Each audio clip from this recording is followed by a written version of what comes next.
What's Slobber Knocker Week?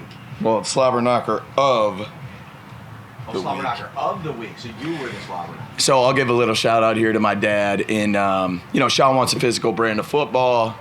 And I guess this is an old school term. But this is something, as you see, that was established in 2019. And actually, that was a guess by me. But every week that we win, we give out, the most physical hit of the game. These guys make a lot of money, but they get very excited about this T-shirt. So it's really an award that we give out on weeks that we win. Obviously, we want the game to be clean, legal, and all those type of things, but we also want to instill that physical style of play. So just a little something that we can show those guys and recognize things that we ask for. Who did you get to win? I was in charge of the Slobber Knocker, so I get a right to the T-shirt. I get them made. I get all that stuff. It's a hard job because guys will literally run off the field during the game and be like, that was the winner. That was the Slobber Knocker. But Al Holcomb's now in charge, so I gladly pass that on to Al to get criticized in meetings on who the Slobber Knocker of the Week winner is. So, no. How much should you guys go over the pick drop tackle during the offseason? Yeah, I mean, we've educated our guys on it. And obviously we're going to do everything we can to stay away from it. We're just going to continue to teach tackling the way that is safe and fundamentally sound. And, if we do that, we don't have to necessarily teach on what not to do, if that makes sense. So we're just going to teach tackling what we believe is, safe and fundamentally sound, like I said, and that's it. Coach, how many opportunities have you had to run your call-up periods, and how do you feel they've gone for you? Sean's ramping it up, and the call-up periods are great, and I ask for them. Me personally, the more I can do, the better off I'll be. There's calls I wish I had back. There's calls that, you take a little note that, I like that there, or, certain things. And again, there's a fine line here of getting the repetition of a certain call that maybe is not best for that situation, but we got to get it in and we got to get it repped. I'm not one that's trying to win practice here. That's me. I'm more worried about our defense and the way we're executing what that specific call is. We understand the strengths and weaknesses of every defense, and I think that's a very important thing. So I think it's a combination of a lot of things. I do have to be we have to be situationally aware, and, it's been good. It's been good.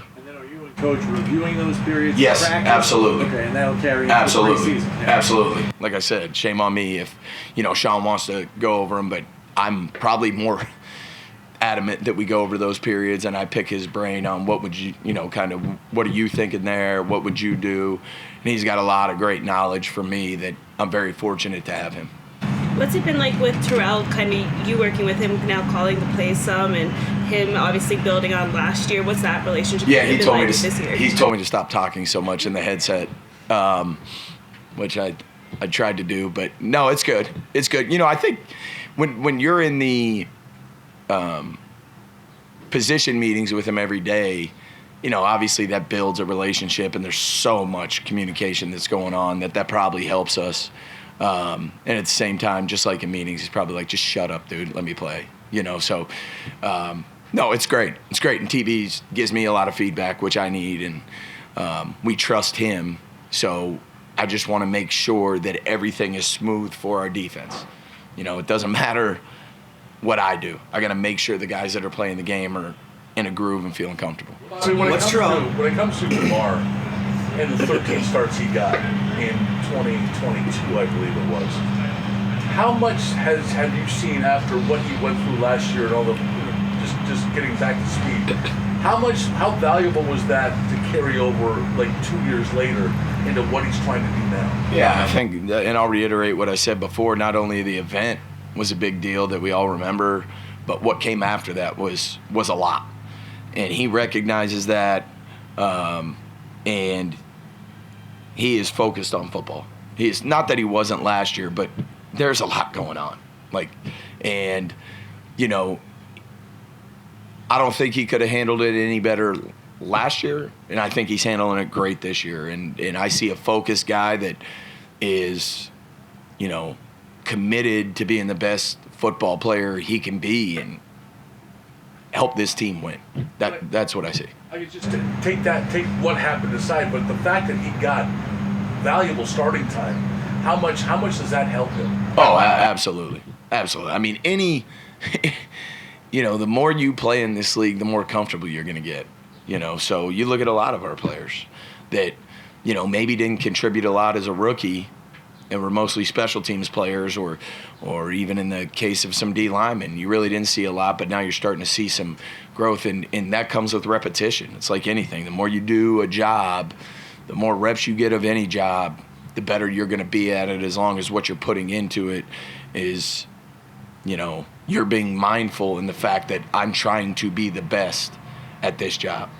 Bobby, on Greg Rousseau, just specifically on him, I know it's a group, but with Floyd gone, 7.5 sacks out the door, Von, you know, aging, do you need Greg Rousseau to become the guy, like the guy that they have the game plan for on the edge? We need Greg Rousseau to be the best version of himself. That's it. I'll never put an expectation on players, as I said before, but I think the thing you got to do is you got to find out what the player wants, right? And me and Greg have had plenty of conversations about what he wants out of his career, and in turn to help this team win. And those conversations will stay between me and Greg. And once we've identified those goals and ways that he needs to improve to meet those goals, we identify those, and then we move on. And we expect every player that's on the field, we expect them to be a reason we win. We're not winning just with them. We're winning because of them. And that's what we want from every player on our defense. So there's no heightened expectation. There are goals that players want to be. There's a maturation process in this league. And as long as we go out here and we put in the work, we'll be in good shape. You would think Poyer and Hyde knew the defense as well as anybody. How much can you put on Taylor Rapp where he is now in his time with you? We're going to put a lot on Taylor Rapp. We're going to put a lot on all our safeties. So that's the expectation here, and I'm probably harder on them. Excuse me. I'm probably harder on them than most positions. And that's, you know, when you're in your 8th year here, you understand the importance of that communication, and you never want to lose sight or take for granted, you know, the execution piece of what we've done over the 8 years. But that has no indication of what we're doing moving forward. So that heightened sense of awareness and urgency with that communication is all the time. No matter who's here, no matter what, there is a sense of urgency of how our safeties have to communicate. Specifically with him, how has he responded to that extra? Great. He's done a great job, and we're going to continue to push him. And but he's definitely up to this point, he's answered the bell, but we're not where we need to be at all as a defense. I know your linebackers have to kind of know everything, right? Yep. They're flexible. Yep. It seems like, though, that maybe Dorian's really kind of settled in at the will and Balin's settled in at the mic. Is that kind of the way you see it right now? I mean, Al's handling those reps and how we're doing it. There's a lot of different combinations we want to get. Dorian, I would say, is most comfortable at will, but he's got to know everything.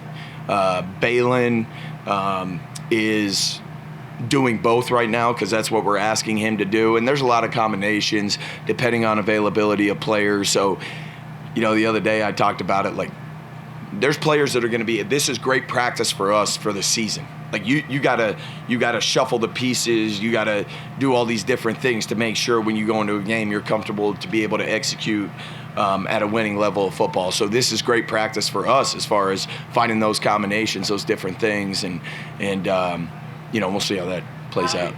Bobby, Eddie's down for a day or a few days here. But yesterday during drills, he's on the side, like motioning through every rep, not just one rep, but every linebacker. He's like going through. When you see a guy making that much of an effort to stay mentally involved, what's your reaction to it? That's the standard. That's the standard. That's, if you want to, you know, if you want to make it in this league, you have to do everything that you know is right to make it in this league. If you really want to make it in this league. You know, I remember a long time ago, got to the Panthers and Steve Smith was there, and I'm like, that's Steve Smith. Like, and it was Steve Smith when Steve Smith was Steve Smith. And one of the coaches that knew him really well, I was just, you know, like, God, when he practiced hard, he was competitive, played physical in practice and all these type of things. And I'll never forget, one of the coaches told me that was close to him, Steve walks in the building every day scared to death that he's going to get cut. Someone's going to come down and say, grab your playbook and follow me. And he's going to end up in the Ring of Honor or whatever in the stadium if he hasn't. I don't know with the Hall of Fame, but I mean, that's the NFL. That's what makes the greats great. So in a roundabout way, getting back to your point, is there has to be a sense of urgency of what you want your career to be. And time is fleeting. Time is fleeting. It's the most precious thing in life. So you got to take advantage of all your time. About having those conversations with Greg Rousseau about what he wants to become and probably other things too. Yeah. You have a lot of new responsibilities as defensive coordinator, but how important is it to have those conversations with those players now in your position? I think even more important than scheme. I think it's more important than scheme. You got to build relationships, and the players have to know you want what's best for them. And you have to be selfless in this position. Again, I've set up here, and I believe this. This is my first time doing it, but I got in front of our defense and I said the strength of the defense is our assistant coaches. Not only the strength of the defense is the assistant coaches, but it's obviously the players. We all know that. So to have great teachers and to have intentional players that you can understand what they want to do and what they want their career to look like and what their goals are. I think when you pour into other people, that creates a sense of trust and really a level of accountability to, hey, this is what we talked about and we're not meeting it, or you're doing a great job meeting it, you know. So I think that's even more important than scheme. We can call any call we want. We can call all those type of things, but I think having the players know that you're here for them and to help them grow, most importantly, I think they respect that. During team drills, how difficult is it to game plan or account for a guy like Curtis Samuel? I mean, I honestly don't pay attention to the offense. I've got enough to worry about. I mean, I think he's making some good plays, all that. We're not really, not to brush your question aside, I coach the defense, and we got a lot to worry about. So. What can you tell us about Joe Andreessen's journey when he tried out for the team to being like 6 days away from playing a preseason game here in Buffalo? The Lancaster legend. Yeah. No, it's awesome. It's awesome. You know, I mean, it's pretty cool to be able to go back to the spring and, you know, get after him pretty hard because Lancaster beat my daughter in the what do they call it, the section championship. You know, and I was actually talking crap to him before that, so it's probably my fault they lost. But really cool for a guy that's in his hometown. He's going to be able to run out of that tunnel and really fulfill a dream that a lot of Western New Yorkers probably have, you know. So I think it's really cool. I just hope Joe stays, you know, within who he is, and football's football. It doesn't matter what colors you're wearing. It doesn't matter where you're at and all those things. So. Bobby, Terrell. When you say that the defense isn't where it needs to be, is that a reflection of the turnover or just simply where we are in the offseason? Until we're perfect, we'll never be where that's the way we view it. Until we're absolutely perfect on every rep, which will never happen, we'll never be where we need to be. So we're going to constantly try to grow. Terrell, you've known him. What have you seen out of Dwayne's Great. I mean, Dwan's been great. You're good. He's been great. Been a welcomed addition, and, you know, excited to see him in game action.